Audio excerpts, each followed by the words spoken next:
Hello दोस्तों, क्या हाल चाल। तो हम लोग जो डिस्कशन कर रहे थे एक्चुअली पिछले क्लासेस में मैग्नेटिक फील्ड। एक्चुअली हमारा जो चैप्टर 4 चल रहा था, चैप्टर 4 हमारा क्या था, मूविंग चार्जेस एंड मैग्नेटिज्म। ठीक है, तो उसमें ऑफ कोर्स पिछले अगर आप लेक्चर में देखें तो उसमें काफ़ी चीज़ें हो चुकी हैं, जैसे कि बायो-सेवर्ट लॉ हमने पढ़ा था। बायो-सेवर्ट लॉ के जो भी आपका इवन उससे रिलेटेड कुछ एप्लीकेशंस भी हमने देखे थे, कुछ न्यूमेरिकल्स भी देखे थे। और लास्ट का टॉपिक ऐसा था कि magnetic field due to a circular coil on its axis. ठीक है, उस एक्सिस पे हमने मैग्नेटिक फील्ड का के एक्सप्रेशन को हमने डेराइव किया था यूजिंग बायो-सेवर्ट्स लॉ। अब उसके बाद से आज हम लोगों का जो टॉपिक होगा एम्पियर सर्किटल्स लॉ। ओके, फिर उसके बाद से उसमें हम कुछ न्यूमेरिकल्स भी देखेंगे। तो हम बात करते हैं एम्पियर्स सर्किटल लॉ की, जो कि क्या है ये। तो देखें कि एम्पियर सर्किटल लॉ क्या है।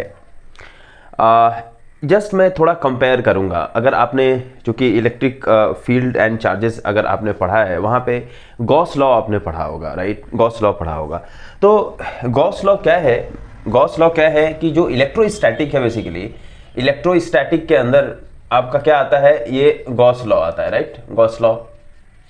और उसका जो एनालॉगस चीज़ है मैग्नेटोस्टैटिक में जो एनालॉगस चीज़ है वो क्या है, वो है एक्चुअली एम्पियर्स लॉ, या एम्पियर्स जो सर्किटल लॉ है वो है। ओके, तो उस कूलम्ब्स लॉ से आप जो है क्या करते हैं कि इलेक्ट्रिक फील्ड निकालते हैं।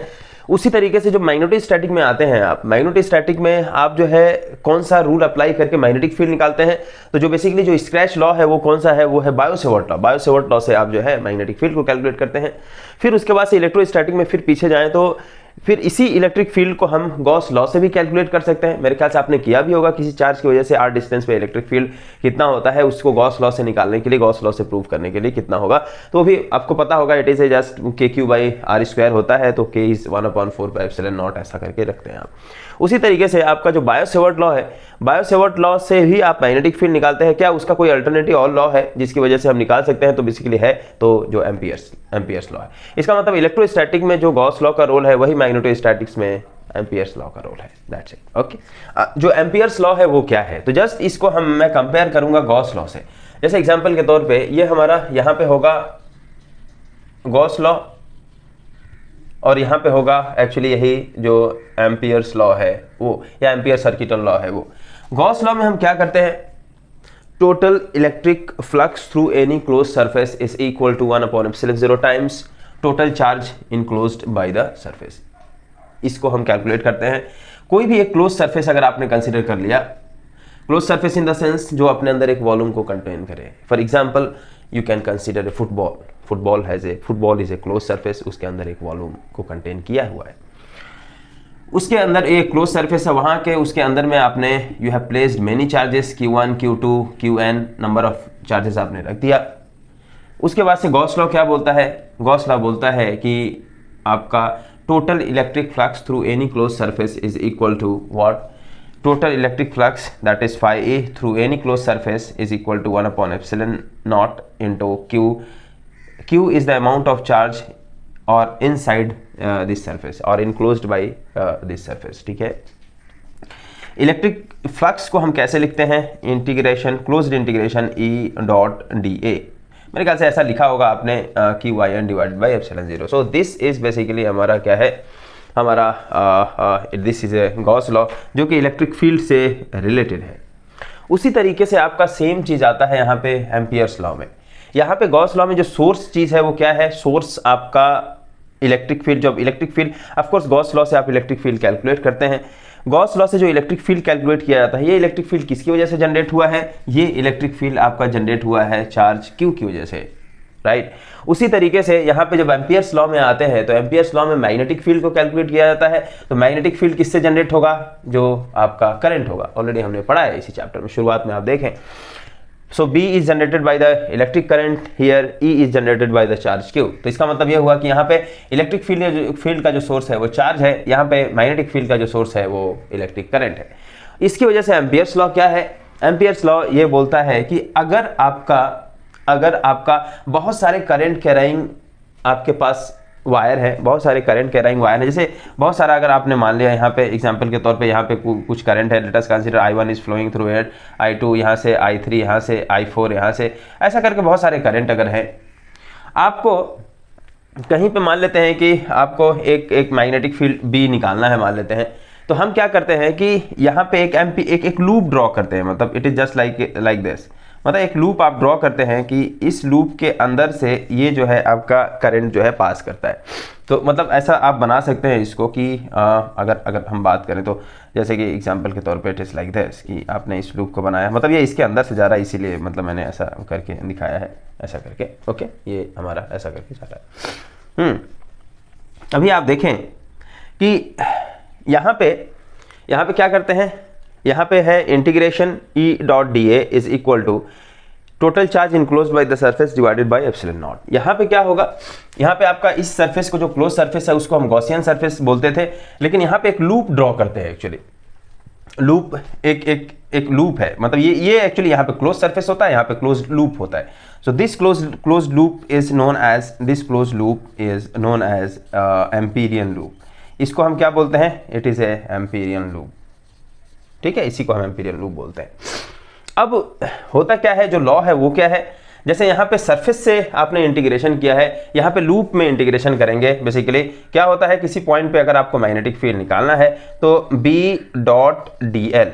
B.dl, जैसे यहाँ पे E.dA बोल रहे थे, यहाँ पे B.dl बोलते हैं, ठीक है। dl क्या है, dl is the length, I mean this dl is the elementary length on this loop, इसी लूप पे जो हम लेंथ कंसीडर करते हैं। जैसे गॉसियन सरफेस में ये जो dA है वो क्या है, मतलब जो आप गॉसियन सरफेस कंटेन करते थे, जो आप कंसीडर करते थे, यहाँ पे आपने जो dA एरिया कंसीडर किया होगा उसी को, छोटा सा जो dA एरिया है, तो यहाँ पे पूरा के पूरा लूप में बेसिकली लूप आप मैंने दिखाया कि लूप क्या चीज है, इट इज लाइक दिस। इसको आप बोल सकते हो कि मतलब ये मान लेते हैं कि अगर ये हमारा लूप है और इसके अंदर से बहुत सारे करंट्स हमारे मतलब फ्लो, जैसे इट इज लाइक दिस, मतलब जैसे मान लेते हैं ये अगर इसके अंदर से ये करंट है तो मतलब ये इसके अंदर से हमारा फ्लो हो रहा है, मतलब ये ऐसा जा रहा है इसके अंदर से, मतलब ये इसके अंदर से ऐसा करके जा रहा है, ऐसा करके हो रहा है। और आपने एक लूप ड्रॉ किया हुआ, तो मान लेते हैं कि यही लूप है, लेकिन वो B.dl क्या है मुझे जानना है, मतलब B.dl। तो dl क्या है, यहाँ पे dl है, आपने इस लूप में बेसिकली छोटा सा एक dl लेंथ को कट कर लिया, मतलब जैसे यहाँ पे ये, so this length is basically dl, ठीक है। तो इसी को हम dl बोलते हैं और ऑफ कोर्स ये एक वेक्टर क्वांटिटी है। And now you can take the closed, इसको हम क्या बोलते हैं, जब dl पे आपने लेंथ पे आपने एक इंटीग्रेशन किया है, और इंटीग्रेशन में ये जो सिंबल होता है ना, इसको सर्कल बना के इसको हम बोलते हैं क्लोज्ड इंटीग्रेशन। तो इसका मतलब इस लूप पे आपने किया है, आप सी भी लिख सकते हो, तो it is known as a closed integration.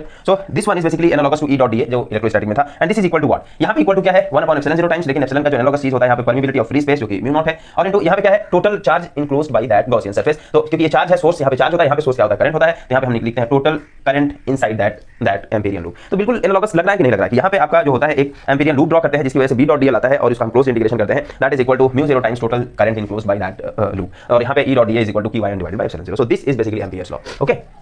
अब जैसे एग्जांपल के तौर पे अगर हम बात करें, यहाँ पे क्या होगा आपका, यहाँ पे क्या होगा, यहाँ पे अगर मान लेते हैं कि एक लूप से जैसे कि I1 I2 up to In current हमारी की है, तो यहाँ पे अगर हम बात करें तो ये जो मतलब इस पर्टिकुलर केस में क्या हो जाएगा, जैसे ऐसे ही, तो इंटीग्रेशन यहाँ पे B.dl is equal to mu 0 times total current enclosed by this loop, क्या है I1 प्लस I2, और सारे करंट का जो डायरेक्शन है वो एक ही डायरेक्शन में है, तो जस्ट इसका करंट का सम ले लेंगे, so it is I1 plus I2 plus I3 plus up to In, ये हमारा हो जाएगा, ठीक है ना, I1 I2 ये हो जाएगा। अब आप एक चीज देखें कि ऑफ कोर्स इस पर्टिकुलर केस में तो ऐसा है, लेकिन कहीं पर अगर ऐसा हुआ कि जैसे कि यहाँ पे अगर हम बात करें I2 जो है उसका डायरेक्शन इधर है, अब क्या करोगे आप, मान लो कि इसका डायरेक्शन हमने उल्टा ले लिया, तो इस केस में जब हम करंट को हम, क्योंकि करंट जो है एक स्केलर क्वांटिटी होता है, जब आप इसको ऐड करेंगे तो आपको साइन के साथ ऐड करना पड़ेगा, मतलब अगर आप इसको एक मान लेते हैं कि मतलब एक अलजेब्रिक सम लेना पड़ेगा इसका, जैसे मान लेते हैं कि अगर इस डायरेक्शन में जो करंट जा रहा है अगर आप उसको पॉजिटिव पकड़ते हो तो बेसिकली जो नीचे जाएगा वो करंट नेगेटिव हो जाएगा, तो इसको हम यहाँ पे माइनस लिख देंगे, ठीक है ना, ये ऐसा हो जाएगा हमारा।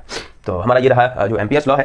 तो जहाँ जहाँ मतलब बेसिकली इन जनरल जब हमारे पास एम्पियर्स लॉ का यूज करते हैं, जब हमारे पास एक सिमेट्री रहती है तब हम एम्पियर्स लॉ यूज करते हैं, जैसे कि गॉस लॉ में आपके पास वो सिमेट्री रहती है।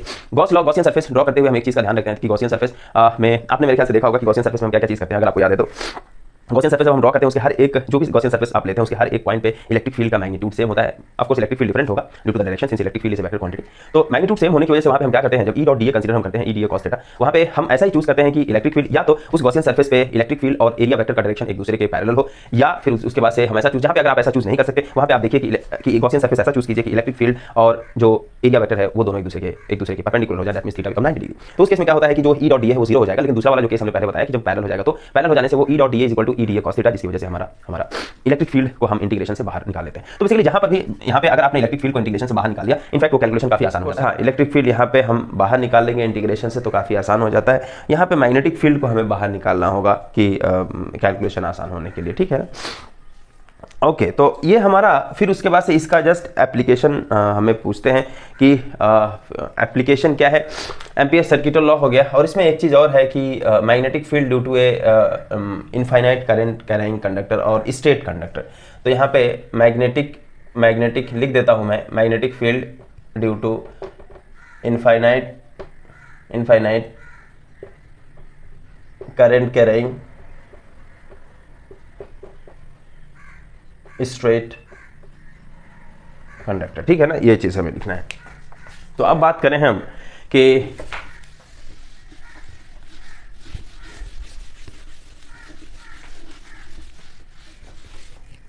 अब हम बात करें मैग्नेटिक फील्ड ड्यू टू ए, आपके पास एक स्ट्रेट कंडक्टर है, यहां पे हमें क्या निकालना है, मैग्नेटिक फील्ड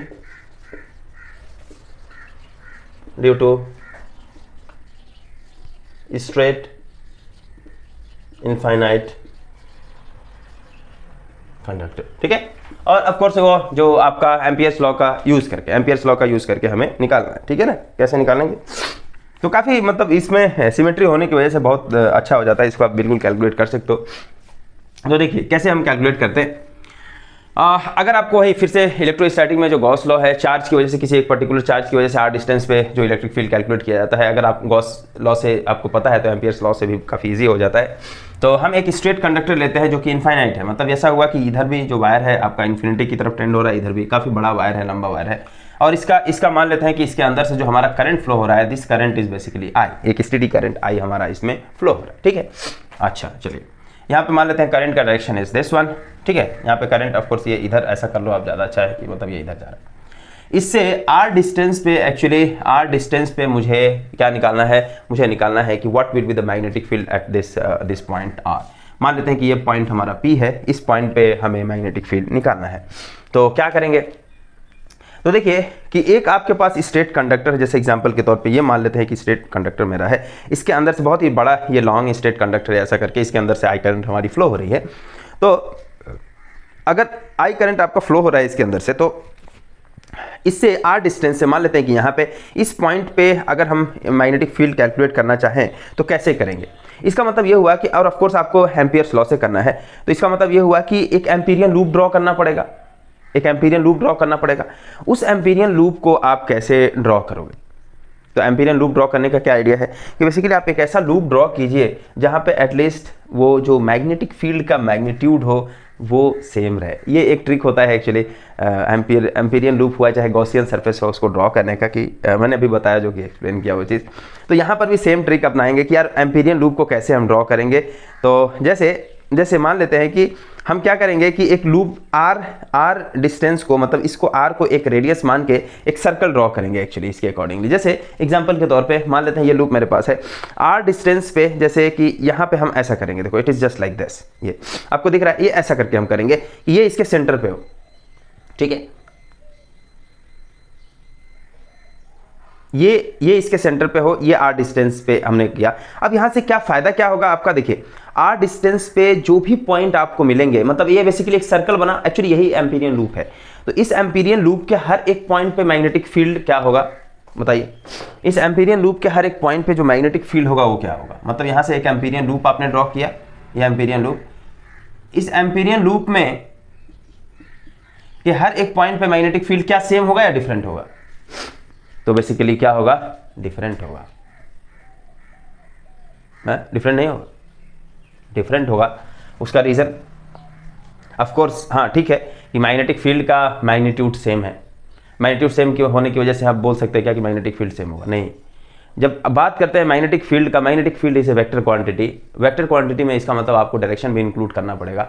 तो जब भी कोई अगर ऐसा पूछता है कि इस एम्पीरियन लूप पे जो मैग्नेटिक फील्ड का वैल्यू होगा वो क्या होगा, मैग्नेटिक फील्ड का वैल्यू या मैग्नेटिक फील्ड क्या होगा, तो magnetic field will be different because at every point magnetic field direction is different. तो कोई भी वेक्टर जो होता है इक्वल तभी होता है जब उसमें दोनों केस एक साथ सेटिस्फाई करे, या मैग्नीट्यूड भी इक्वल होना चाहिए और डायरेक्शन भी इक्वल होना चाहिए। आप सोचो कि इसके हर एक पॉइंट पे जो मैग्नेटिक फील्ड होगा, ऑफ कोर्स मैग्नेटिक फील्ड का जो मैग्नीट्यूड है वो तो सेम है, लेकिन उसका जो डायरेक्शन होगा वो डिफरेंट होगा, जिसकी वजह से मैग्नेटिक फील्ड हर एक पॉइंट पे डिफरेंट हो जाएगा, ठीक है ना। लेकिन हाँ, मैंने बोला था कि मैग्नेटिक फील्ड का मैग्नीट्यूड सेम रखना है, तो ऑफ कोर्स आर डिस्टेंस पे हर एक पॉइंट पे मैग्नेटिक फील्ड का मैग्नीट्यूड सेम होगा। अब जरा सा आप देखें कि इसमें एम्पियर्स लॉ लगाओ, तो क्या होता है एम्पियर्स लॉ यूजिंग यहाँ पे एम्पियर्स लॉ क्या है? एम्पियर्स लॉ से integration B.dl is equal to mu 0 times total current enclosed by this total current inside this loop. तो IN इज इक्वल टू, इस केस में केवल एक ही करंट है तो म्यू 0 टाइम्स I हो जाएगा।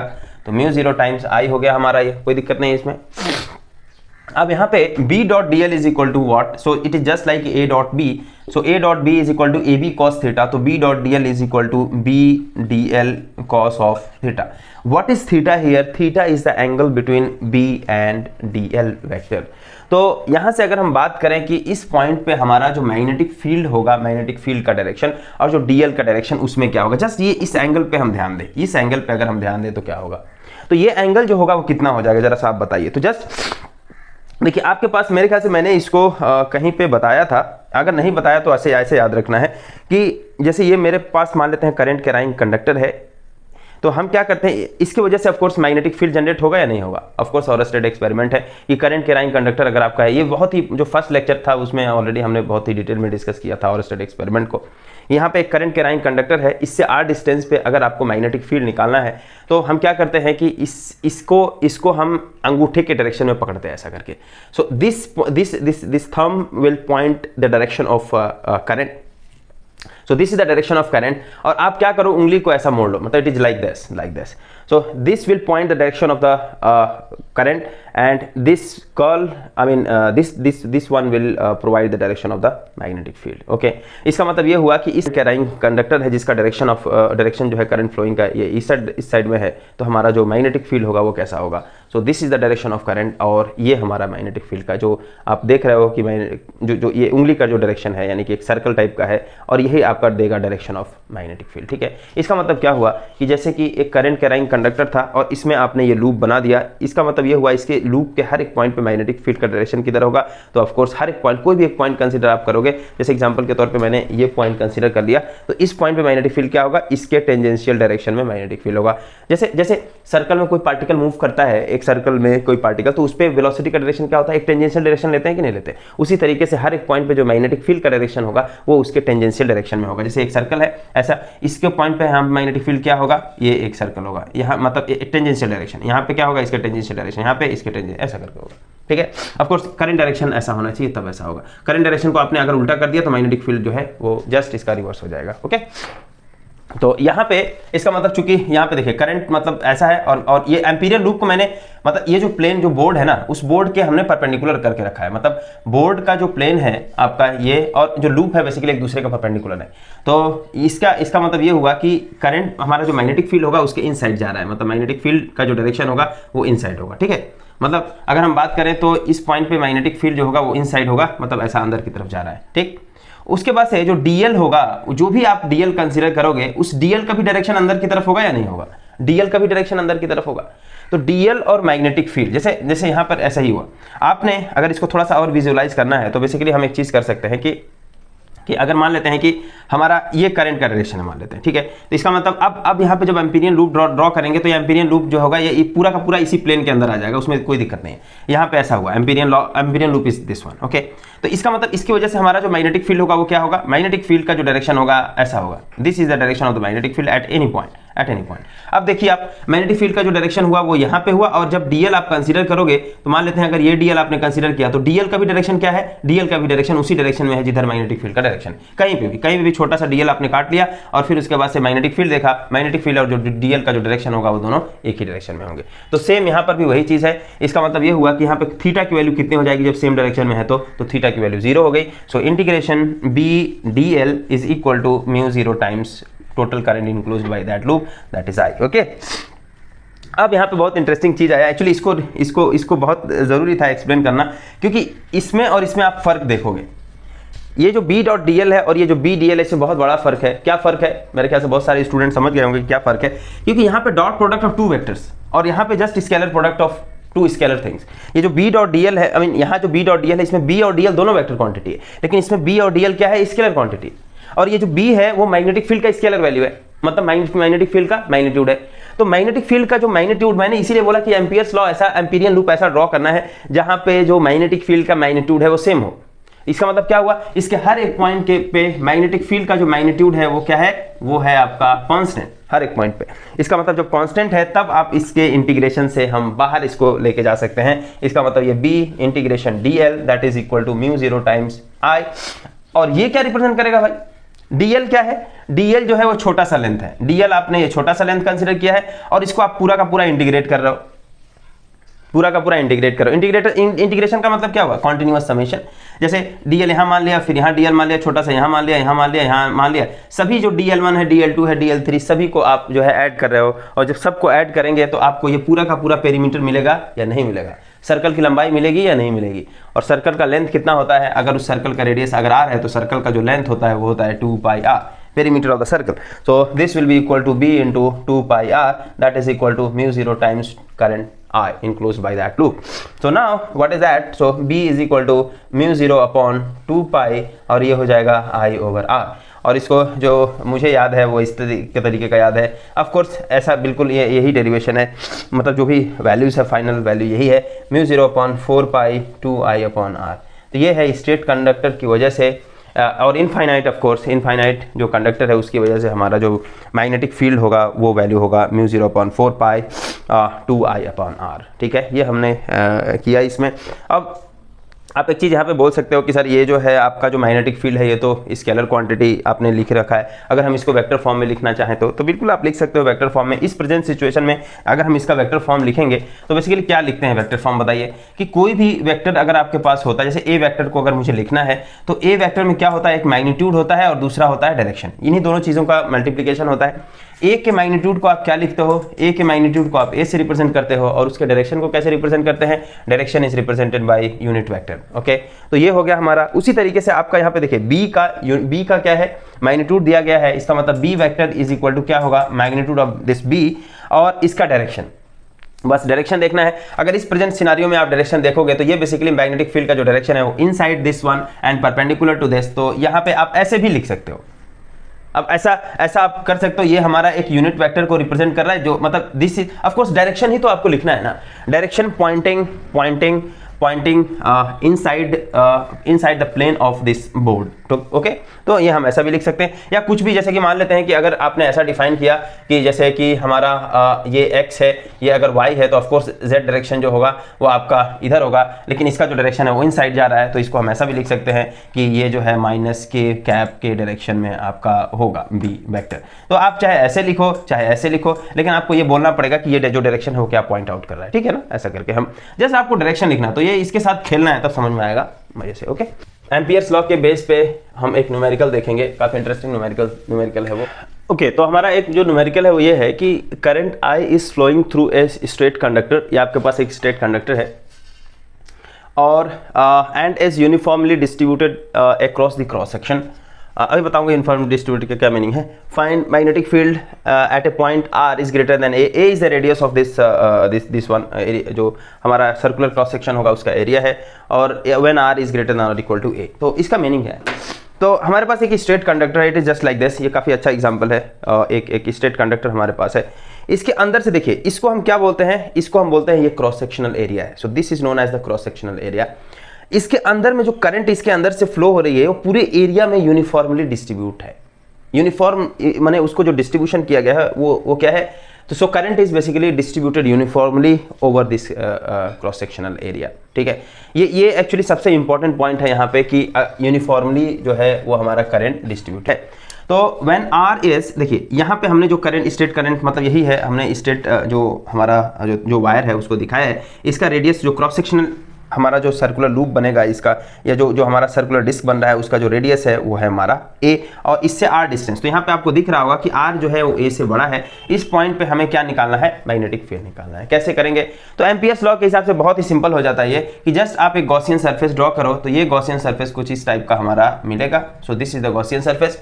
मैं गॉसियन सरफेस मतलब क्या, एक्चुअली यहाँ पे चूंकि ये 2 डायमेंशनल है इसीलिए ये थोड़ा सा क्लियर नहीं भी हो सकता है, तो ये आप समझ लीजिए कि यही गॉसियन सरफेस है, ये ऐसा है, एग्जैक्टली यही है आपका, देख सकते हो आप, मतलब ये आपका करंट जो है हमारा जो वायर है ये है, और ये आपका गॉसियन सरफेस जो कि हमने एम्पीरियन लूप, गॉसियन बोल रहा हूँ तो वो एम्पीरियन लूप है, एक्चुअली एम्पीरियन लूप समझना है। तो यहाँ पे एम्पीरियन लूप मैंने इस तरीके से हमने बनाया, तो ये क्या है, एक आपका एम्पीरियन लूप है यहाँ पे, ये हमारा एम्पीरियन लूप है, एम्पीरियन लूप आपने बना के रखा है। अब देखिए इस एम्पीरियन लूप के हर एक पॉइंट पे जो मैग्नेटिक फील्ड का मैग्नीट्यूड क्या होगा, हाँ ऑफ कोर्स मैग्नेटिक फील्ड तो डिफरेंट होगा, लेकिन मैग्नेटिक फील्ड का जो मैग्नीट्यूड होगा वो सेम होगा। अभी हमने इसके पहले डिस्कस किया है। तो क्या हो जाएगा, using Ampere's law, using Ampere's law के हिसाब से क्या होगा, integration B dot D L is equal to mu not current enclosed by this one. तो मान लेते हैं कि इसके अंदर से जो करंट हमारा जा रहा है वो I, I is given, of course I is given. अच्छा कैपिटल आई दिया है तो कैपिटल आई कर दो भाई, क्या दिक्कत है, कैपिटल आई कर दिया। अब यहाँ पे हम क्या करेंगे, ये होगा B D L and this is cos theta is equal to mu zero times current की वैल्यू ये है। अच्छा इससे देख के घबराना नहीं है कि ये क्या है, ये ऑफ कोर्स इंटीग्रेशन आपको पता ही होगा, ये मतलब क्लोज लूप है। मतलब ऐसा हुआ कि एक लूप आपके पास है, यहाँ से चल रहा है फिर उसके बाद से फिर से आकर के यहीं पे आ गया, तो मतलब एक क्लोज लूप बनाया, तो ये क्लोज लूप का इंटीग्रेशन, ठीक है ना, ऐसा करना। तो B D L cos theta, तो यहाँ पे थीटा की वैल्यू क्या होगी, अगेन मैग्नेटिक फील्ड जो होगा वो इनवर्ट डायरेक्शन में होगा, और जो डी एल हम कंसीडर करेंगे उसका भी डायरेक्शन इनवर्ट होगा। तो थीटा की वैल्यू जो होगी हमारा वो 0 डिग्री हो गया। तो इस केस में कॉस 0 की वैल्यू 1 हो जाएगी। तो इंटीग्रेशन ये हमारा B D L is equal to mu 0 times current I, and then what is B, B is a constant, constant value B को बाहर कर दोगे आप, B integration D L that is equal to mu 0 times I. फिर से यहाँ पे हो जाएगा कि अगर एक एम्पीरियन लूप आपने चूंकि ड्रॉ करके रखा है, ये जो वैल्यू होगा वो क्या हो जाएगा, एम्पीरियन लूप का जो ये इंटीग्रेशन, अभी जस्ट हमने इसके पहले देखा है कि ये जो है जस्ट एक इसी ये जो सर्कल है, length of the circle, and length of the circle is nothing but it is basically perimeter, so it is 2 pi R, क्योंकि इसका रेडियस आर है। सो बी, और ये हो जाएगा mu 0 times current I, so B is equal to mu 0 upon 4 pi 2 I upon R, just हमने 2 से multiply कर दिया। तो ये जस्ट सिंपल है, जो कि हमने ये अभी स्टेट कंडक्टर की वजह से जो हमने कैलकुलेट किया वही है। लेकिन बात यह है कि now what about at point when are is equal to, मतलब ये कौन सा है, फर्स्ट वाला कि when are is greater than A, लेकिन दूसरा भी इसी में कर सकते हैं, बी वाला जो केस है, बी नहीं इसी में when are is equal to A. तो R is equal to A करेंगे तो कितना हो जाएगा, यहाँ से R is equal to A रख देंगे, यहाँ से लिख सकते हो कि जब R is equal to A होगा तो मैग्नेटिक फील्ड एट ए, मतलब when are is equal to A, so what it will be mu 0 upon 4 pi 2 I over A, ये हमारे पास मैग्नेटिक फील्ड का वैल्यू होगा।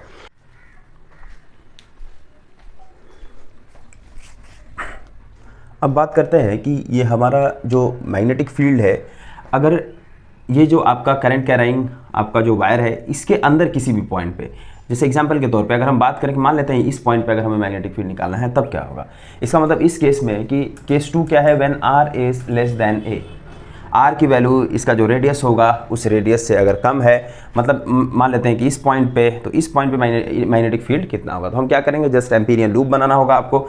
तो एम्पीरियन लूप हम इस तरीके से बनाएंगे, ओके। तो ये हमारा एम्पीरियन लूप हुआ। अब ये जो एम्पीरियन लूप हुआ, क्या हो जाएगा मैग्नेटिक फील्ड, मान लेते हैं कि इस केस में जो हमारा मैग्नेटिक फील्ड है वो बी डैश हो जाता है, बी डैश हो जाता है। तो यहाँ पे हो जाएगा हमारा B dash dot D L, या ठीक है इसको भी बी ही मानते हैं अभी, of course magnetic field different हो जाएगा। तो यहाँ से हो जाएगा बी, क्या हो जाएगा magnetic field B dot D L, और ये closed line integration, and that is equal to mu 0 times total current enclosed by, yeah, total current inside that Amperian loop. So this is the Ampere's law. Now what will be the value of this one, यहाँ पे actually यही चीज़ हमें calculate करना है। In fact B dot D L में भी कोई problem नहीं है, ये आपका एम्पीरियन लूप है। इसके अंदर जब भी एम्पीरियन लूप आपने कंसीडर किया, उसके हर एक पॉइंट पे जो मैग्नेटिक फील्ड होगा का मैग्नीट्यूड सेम होगा, मैग्नेटिक फील्ड का डायरेक्शन और डी एल का डायरेक्शन एक ही डायरेक्शन में होगा। इसीलिए यहाँ से जब हम बात करेंगे कि बी डॉट डी एल में अगर आप इसको जस्ट ए डॉट बी का फॉर्मूला लगाएं, so B D L cos of theta closed integration that will be equal to mu 0 times I in, right, ये हो जाएगा हमारा। Now what about theta, so in this case also theta is equal to 0, सो ये क्या हो जाएगा, integration this B D L is equal to mu 0 times total current inside that Amperian loop. Now you can think about what about this B. So B here, it is representing the magnitude of this magnetic field.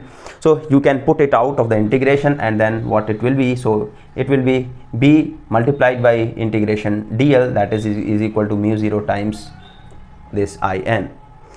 IN means what? It is a current inside that particular Amperian loop.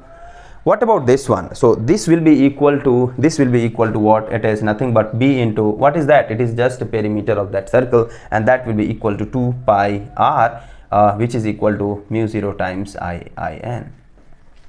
Now can you think about this IIN, what about this value, what will B that value?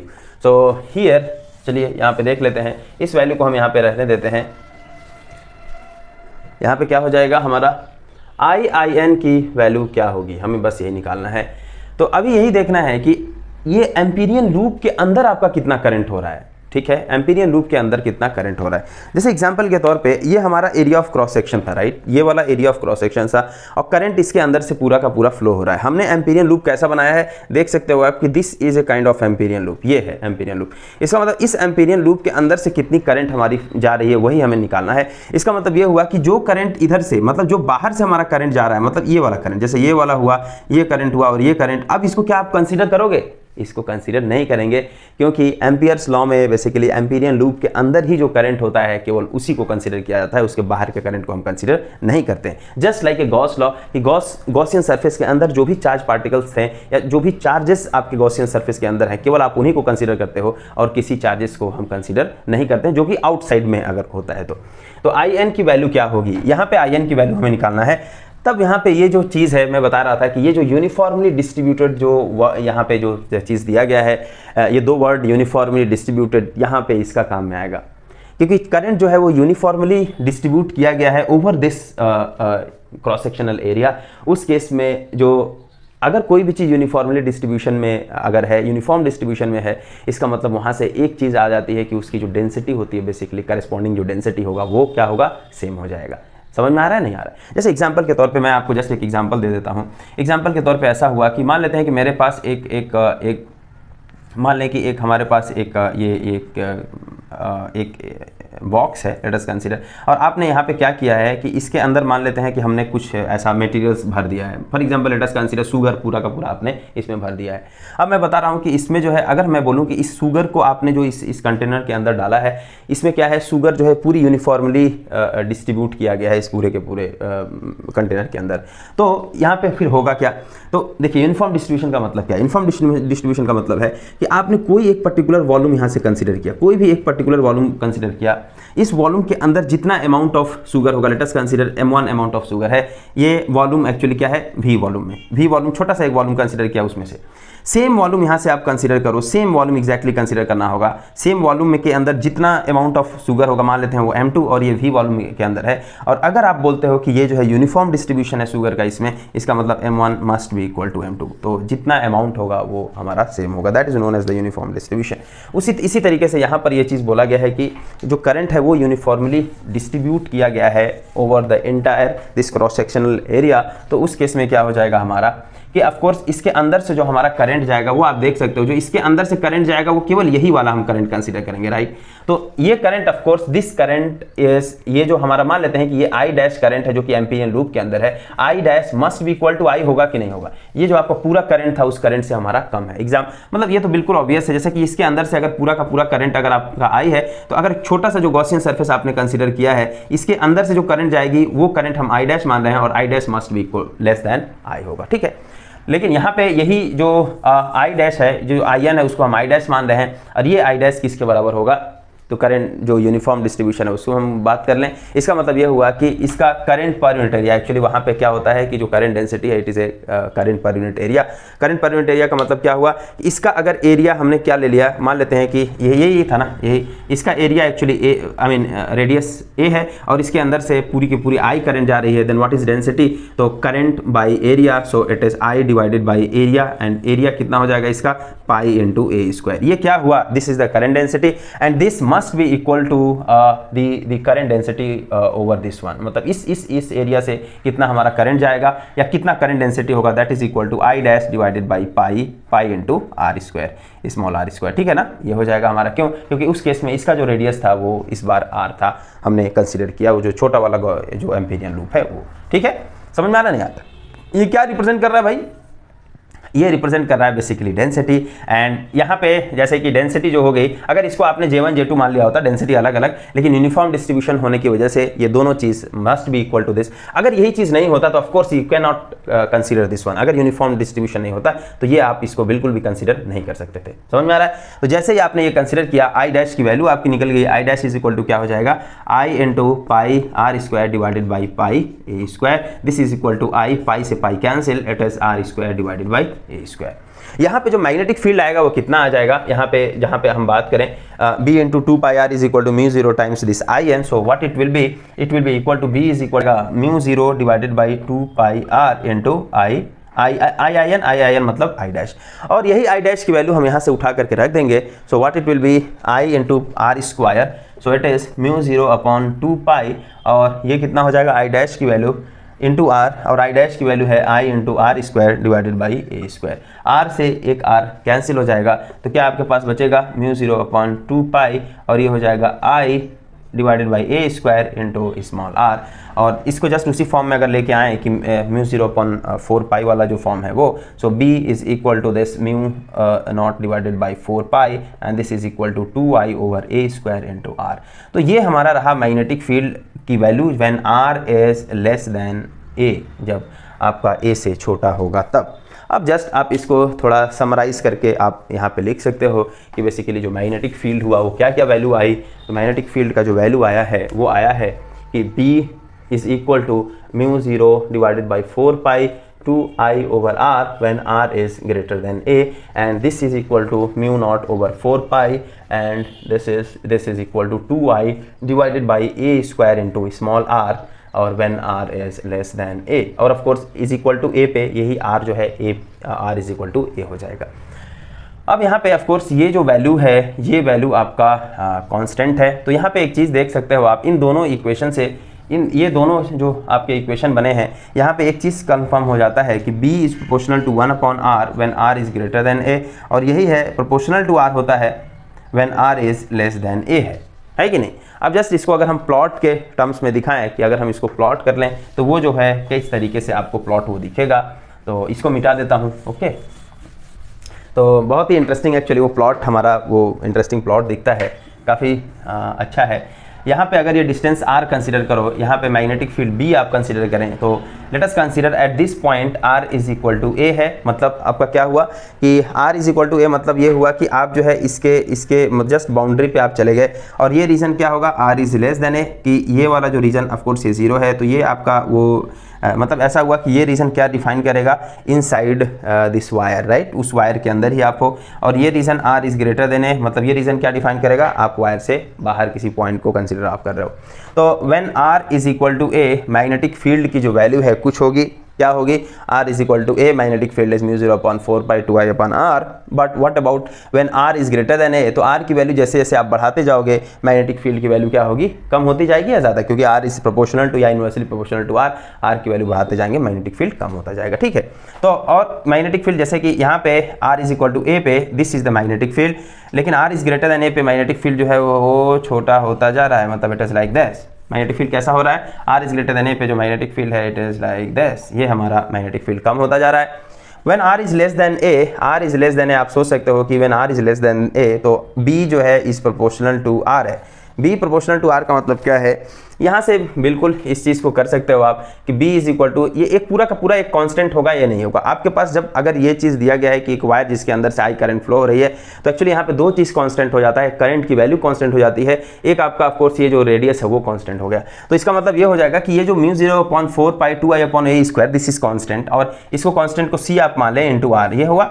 तो अगर आपने plot लेके रखा है b और r का plot, ये actually y is equal to some constant into x type का प्लॉट है या नहीं, तो y is equal to some constant into x, ये क्या रिप्रेजेंट करेगा, ये रिप्रेजेंट करेगा एक स्ट्रेट लाइन को। तो ये स्ट्रेट लाइन जो कि हमेशा अगर y is equal to cx है, तो ये स्ट्रेट लाइन हमेशा सेंटर से होके पास करेगा, ठीक है। तो कैसे बनाएंगे, तो बेसिकली यही होगा हमारा स्ट्रेट लाइन, जो कि ये क्या होगा, b is proportional to r, यहाँ b is proportional to 1/r, ये आपका हमारा होता है, और r is equal to a पे ये आपकी मैक्सिमम मैग्नेटिक फील्ड आपको मिलने वाली है। इसका मतलब ये हुआ कि जब आप उसके अंदर किसी भी पॉइंट से जब हम कंसीडर करते हैं तो मैग्नेटिक फील्ड का वेरिएशन दूसरे टाइप से होता है, जब बाहर जाते हैं तो मैग्नेटिक फील्ड का जो वेरिएशन होता है वो दूसरे टाइप से हो जाता है। ठीक है, तो ये मेरे ख्याल से एम्पियर्स लॉ का हमारा जो भी प्रॉब्लम था और इसका जो एप्लीकेशन पार्ट था वो हमने इससे कर दिया। ठीक है ना।